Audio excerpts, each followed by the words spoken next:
to Tyler with a K. So, first of all, hello, my name is Tyler with a K, actual name is Kyler. Talk about books, talk about adaptations, make parodies,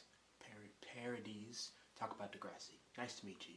Second of all, y'all really are appreciating the Daisy Jones content, at least a specific video that I posted a few days ago where I reacted to the trailer that already has like over 50 views, which is very rare for me for an actual video, so thank you so much. Only two other videos, or three other videos, two other videos I'm thinking of have reached above 50, and those are the first part of Degrassi with my sister. The second part is out now. Nobody's been watching it, but it is out, so you should go watch it if you like.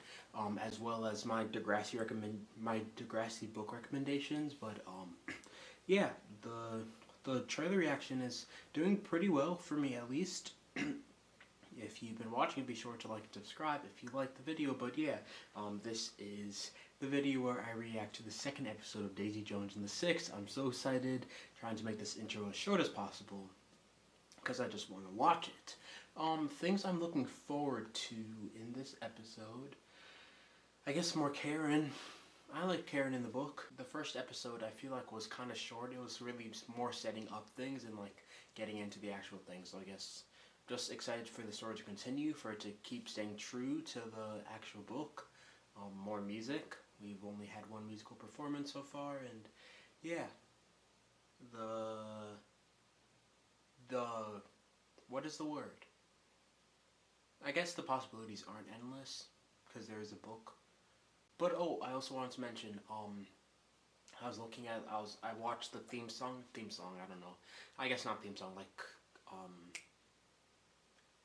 the main score where they had like all the actors' names, and I saw that Taylor Jenkins Reid, who wrote the book, is actually an executive producer, so that's pretty cool.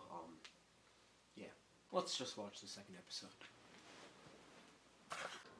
Would it be cool with you all if I started ranking the episodes, even though we've only watched two? Cool, great. Okay, I would say this was worse than the first one, but it wasn't bad. We have notes, so let's just go through them. This is the most they've strayed in an episode, even though it is only the second episode from the book, because like things were different. And some differences I didn't particularly like. Let's get into it. Okay. First, from the get-go, why is there a previously on? I know the book. I've read it.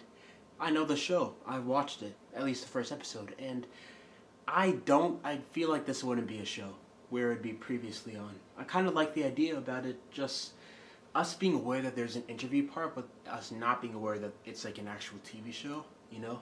Like previously on Scream's TV show, you wouldn't see that like in an interview. So like, I didn't need that. I didn't like that, actually. It didn't seem to fit with the show like what I thought it would. Yeah, I just didn't imagine previously. It's okay, I guess. Whatever. This is something that I've seen in a lot of things, where two characters come like really close together, but they don't interact. At least from that point, and that happened in this episode. Daisy was just working at a cafe that the Six were eating at. In that cafe, that moment was actually when they thought of the idea of the Six as the band title. But the weird thing is there aren't even six of them. I'm pretty sure there were six of them in the book. Maybe not. I'm gonna have to go back. But yeah, what was that? Why are they called the Six if there aren't even six? Okay, then Simone finally sang for the first time. She sang a song called "A Song for You." I can't remember who it's by. She sounded good. For some reason I thought it was a Stevie Wonder song when it started, but I realized that it wasn't. But yeah, it was fine. It was good. She has a good voice. Again, Daisy doesn't really sound like I thought she would, but like I guess it's not really a problem. She still has a good voice. But yeah, like it's supposed to be rock. When they are performing, at least the Six right now, while they're performing, they kind of sound like what I thought they'd sound like, but Daisy just doesn't at all. And I don't know if she's gonna change the way she sings for the album, but like it's literally her voice is described in the book as like raspy. She does not have a raspy voice. Speaking of the actress Riley Koo, still don't know how to pronounce that name. She looks so much like Brandi Carlile. Like if Brandi Carlile was younger, even though I've never seen a picture of Brandi Carlile younger, but like I'll put a picture right now. I think they kind of look similar. Just a random thing. I haven't seen any of these people in other projects. I'm actually pretty sure outside of, the person that plays Billy, Sam Claflin. He was in Enola Holmes, and I watched that. But outside of that, yeah, I haven't seen anybody, at least to my knowledge. Yeah. Okay, so a thing that they changed, which I didn't mind, in this, Billy and Teddy actually meet at a grocery store. Billy literally walks past Teddy, and then his brother Graham tells him to go back and tells him that it was Teddy, which is kind of cool, like just a random moment, and that changed like the trajectory of their lives. I can't even remember what happened in the book, how they met. I feel like it may have just been Teddy going to a random concert of theirs and liking how they sounded, which is kind of boring, so I like that. Also, it was kind of funny near the beginning of the episode when they just walked into the record label and were like, okay, we want this and this and this, when they hadn't even signed. That's really funny. And it kind of reminded me of Degrassi Next Class, going back to Degrassi, of course, where I think somebody tells Maya to call them when they get a chance, when she gets a chance or something, and then she literally just goes to their record label or whatever, like in it may be New York, I'm pretty sure. Yeah, so that kind of gave me vibes of it. There's a song that I don't think is even mentioned in the book, at least that I remember, called Silver Nail, which is the first song that Billy, The Six plays for Teddy. I can't really remember the melody, and I can't remember the chord progression, but I remember liking the chord progression. And I can't, like, it's been a few minutes. It's been more than a few minutes, but yeah, I liked how it sounded. It sounded kind of like different, I guess. Yeah, it was nice. And they added another thing. Eddie kind of likes Camilla, at least it seemed like that. He was like, I'm happy for you during the wedding. You only say you're happy for someone if you're not. Just like, I was going to make a TikTok or something about it, but I might as well mention it now. Like, I've noticed a trope kind of when people are breaking up with people, the first thing and the only thing, the first thing they do in the process of the breaking up is complimenting. You're a great person, you're so kind, all that. When they're breaking up. Despite those things, despite those positive attributes about me, you're still breaking up, so why the compliments? Yeah, not just random. But yeah, why does Eddie like her? I don't know. While we're on the subject of Camilla and her relationship, I guess, with other people, we can go to Teddy. Teddy's the person that tells Billy that his kid was born instead of Camilla, which I do not like. I'm pretty sure what happens in the book, which I like better, is that Camilla calls him after she's had the baby, and she says, like, either come and meet your child or go to rehab. And really, actually, I just realized this. In the book, he doesn't either. He refuses to meet his child. I guess we don't know if he goes to rehab or not, but it wasn't explicitly said. But that's what he chooses to do in the book. He decides to go to rehab and doesn't meet his daughter on the first day of her living. I think he meets her on like her 40th day of living or something like that, I think, in the book. But yeah, how does Teddy know? Teddy and Camilla, that we know of, have no prior relationship. It just seemed like they wanted to use a random character when it easily could have just been Camilla calling him. I don't understand what the purpose of that is. Also, speaking of, so in the book, after Billy cheats on Camilla, and he like misses his daughter's birth, he starts to be like reborn or whatever. He wants to be better, and that's when he becomes sober and all that. And then Daisy comes in the picture.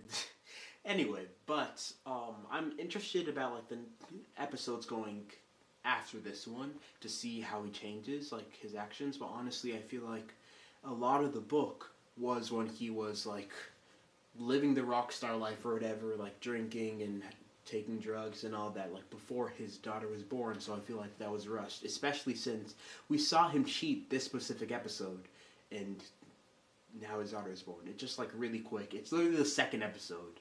I guess they only have like what 8 or 10, so I guess they have to move quickly. But yeah, that was like really not fast paced, but it was pretty fast. Yeah, like the build up to Camilla finding him cheating. I don't think in the book she actually does. She just has like a feeling or something.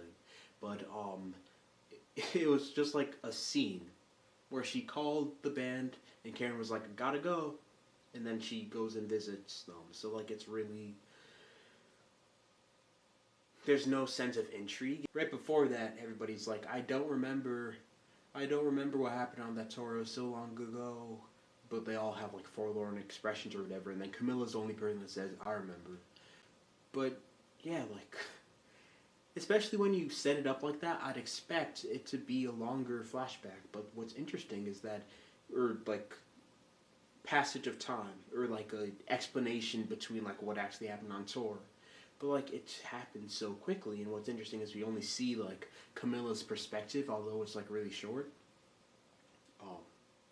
of her like calling, and then she goes. Potentially, we saw one like singing scene on the tour, as in like one time they were actually performing. Even though it's literally a tour, shouldn't we be seeing them performing? Like, what have they been doing?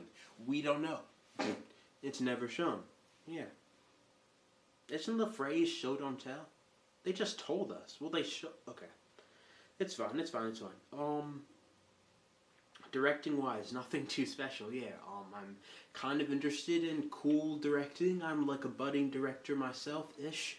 This is like very not rudimentary, but like nothing special.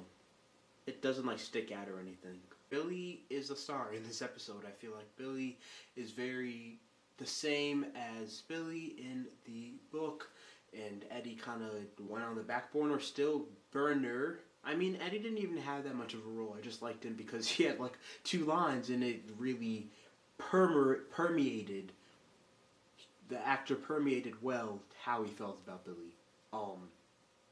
Karen still barely has a role. Yeah.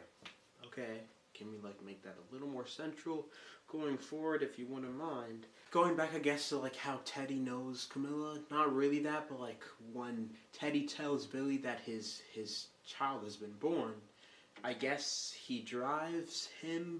Teddy drives Billy after their show to the hospital. Maybe it's never implicitly said. I think it's a hospital, and then Teddy tells Billy to get out of his car, and then a few seconds later, Teddy's like, okay, come back in.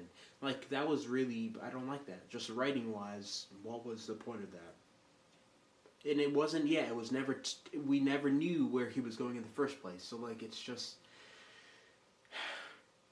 they want us to feel emotion, because I guess art is about feeling emotion, but they don't show anything. And when it's done so quickly, how are we supposed to feel, I guess? Yeah. Yeah, and then finally, the interviewer speaks. At the very end of this episode, the interviewer speaks.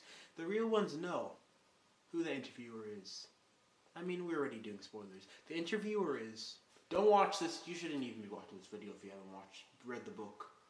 Or if you don't care about the book, that's fine. But the interviewer ends up being Camilla and Billy's daughter, the person that Billy ditched the birth of, named Julie, I think her name is, and yeah, she's interviewing everybody, and she speaks at the very end. I think she has the last line in the second episode, and that's the first time we've heard her speak, so that's pretty cool. Yeah, those are all my thoughts about it. It's fine. I'm tempted to just continue watching, go to the third episode now. I'm not sure if that'll happen, but yeah, thank you so much for watching. I don't need like a long outro every single time, so yeah. I'll see you. I'll see you soon. I don't know when I want to release these. Like a best case scenario, or maybe I should just commit to this, like just release them when I finish editing them, like as soon as, because like Daisy Jones is definitely being popular on my channel, at least that one specific video, which I've mentioned once. Okay, anyway, it's fine. We're not here to talk about my YouTube channel, although you should definitely subscribe and share and like if you liked it. Okay, bye.